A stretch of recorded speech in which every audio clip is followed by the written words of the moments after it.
So talking about building permits and when they're needed, as I said, most of the time if the deck is 30 or more inches off the ground or exceeds a certain size in jurisdictions, a building permit is required. Now the ways you can figure out if you need a building permit, number one is contact your local building department. Tell them what you're after. You can even visit the building department and show them photos of what you have. They can tell you whether a permit's required and how to secure that permit.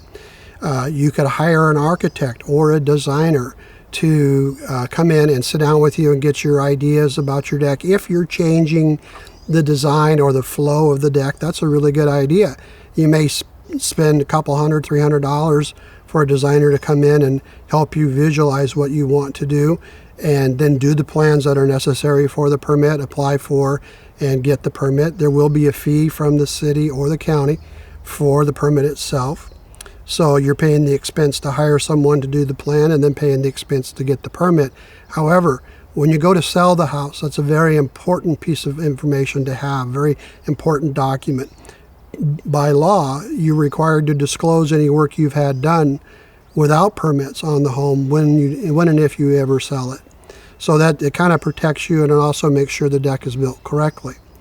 Other ways you could go to get help with your permit is to hire a professional deck contractor, such as myself.